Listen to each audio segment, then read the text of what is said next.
All right, everybody, we're on the second learning packet, day 1 of math, and this is the page that says 3.0a.7, and it's all about fact families.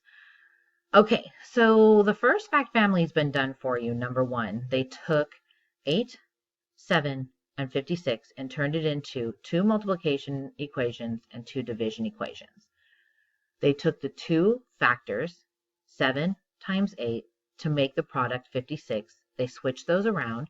8 times 7 equals 56. And then they did the division equations, remembering that when you divide, you have to start with the total. So that big number has to be in front. So both of my division equations start with 56, but 56 divided by 8 equals 7. And down here, 56 divided by 7 equals 8. I'm only going to do numbers 2 and 3 for the video, and after that, you guys are going to take it and finish on your own. Just to kind of review.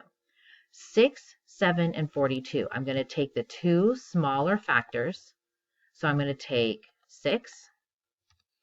I'm going to put 7 over here. And then the answer is going to be 42 because 6 times 7 is 42.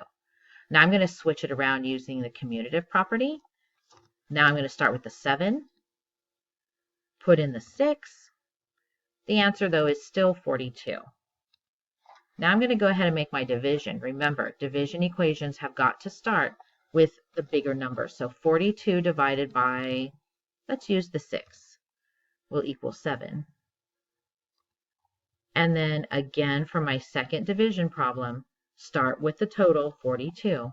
Only this time, let's put the 7 in place. And then divide it by 7, the answer becomes 6. All right, so our second fact family is made. Remember, you're just using commutative property to switch the first 2 around for the multiplication, but always start your division with the big number, the total, the product. All right, 4, 5, and 20. 4 times 5 equals 20.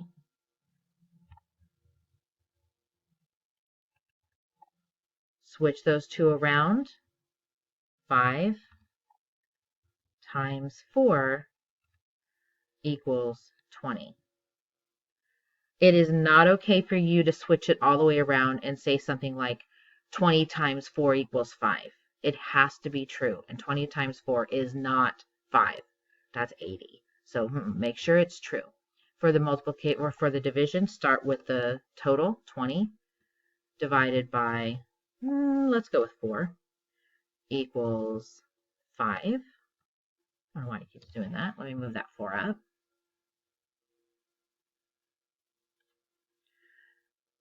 There we go. And again, start with the total. Only this time, let's divide it by 5. And our answer will be 4. All right, now for the next set, you guys are on your own. So you're doing 4, 5, and 6, 7, 8, 9. And then really quickly before I leave you on your own, pay close attention to 10, 11, and 12. You're going to notice that these fact families are very small. Why do these 3 fact families only have 1 multiplication and 1 division? If I take 7, 7, and 49, and I'm hoping you guys can see this already, 7 times 7 equals 49.